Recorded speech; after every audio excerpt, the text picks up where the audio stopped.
Tuntutan hukuman 12 tahun penjara yang diajukan jaksa penuntut umum dalam kasus korupsi PT Timah yang menyebabkan kerugian negara hingga 271 triliun rupiah menuai kritik dari anggota Komisi 3 DPR RI Bob Hasan.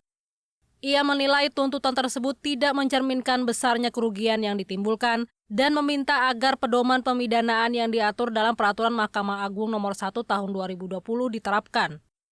Bob Hasan menjelaskan peraturan MA tersebut telah mengatur secara rinci mengenai kategori kerugian keuangan negara, tingkat kesalahan, dan rentang penjatuhan pidana. Peraturan MA tersebut mestinya dijadikan pedoman dan acuan yang mengikat bagi jaksa maupun hakim dalam menentukan berat ringannya pidana.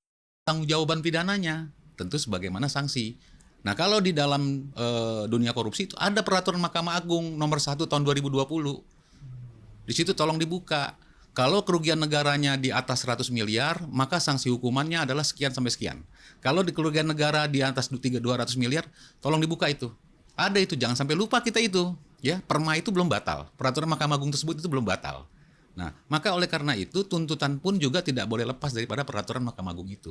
Itu mengikat ya sebagai keadilan subjektif nantinya oleh hakim sebagai pemegang kendali nanti dalam memutuskan.